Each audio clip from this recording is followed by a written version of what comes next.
গত বছরের শেষ দিকে কথা ধারাবাহিকে জুটি বাঁধেন সাহেব ভট্টাচার্য সুস্মিতা দে। শুরুতে অপরিচিতই ছিলেন তাঁরা, তবে সিরিয়াল যত এগিয়েছে গাঢ় হয়েছে তাঁদের বন্ধুত্ব। সেই বন্ধুত্বের ছাপ স্পষ্ট টিভির পর্দায়। ইতিমধ্যেই কথা ও এভির জুটি মন কেড়েছে দর্শকদের। গুঞ্জন, পর্দার রসায়নের আঁচ পড়েছে ব্যক্তিগত জীবনেও। তাঁদের নিয়ে বিস্তর আলোচনা। এর মাঝেই আনন্দবাজার অনলাইনের ক্যামেরাবন্দী হলেন সাহেব সুস্মিতা।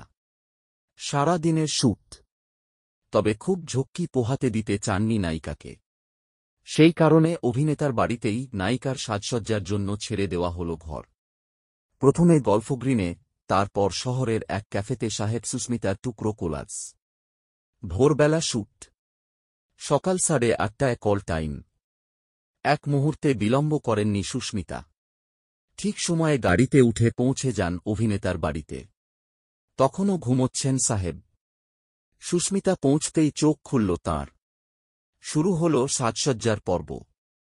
সাহেবের বোন সোনম ভট্টাচার্যের ঘরেই শুরু হল রূপটান পর্ব। প্রথম শ্যুটে সুস্মিতা। পরনে লং ড্রেস, খোলা চুল, সঙ্গে নুড মেকআপ। তৈরি হতে খুব বেশি সময় লাগেনি যদিও। তবে আগেভাগেই সাহেব জানিয়ে দেন নায়িকা নাকি কথায় কথায় পড়ে যান। খানিক স্নেহের সুরে বলেন, বড্ড ছোট, দেখে শুনে রাখতে হয়। প্রথম পোশাকে একেবারে তৈরি সুস্মিতা। পায়ে স্টিলোটোস গলিয়ে ঘর থেকে বাইরে বেরোবেন। ব্যাস, অমনি হোঁচট। যদিও সাহেব ছিলেন অন্য ঘরে। নিজেকে সামলে নিয়েই সুস্মিতার অনুরোধ, কথাটা যেন সাহেবের কানে না যায়। যতক্ষণে সাহেব সুস্মিতা শট দিতে নামলেন, ততক্ষণে সাহেবের মা অবশ্য প্রাতরাশ সাজিয়ে হাজির। কচুরি, আলুর তরকারি, সঙ্গে জিলিপি। প্রথম শটটা দিয়ে ফিরতেই নায়িকার পাতে সাজিয়ে দিলেন খাবার। ধীরে সুস্থে ব্রেকফাস্ট সারলেন তিনি। তবে নায়িকা বলে কথা, তিনি তেলেভাজা কচুরি আর রসের জিলিপিতে কামড় দিচ্ছেন।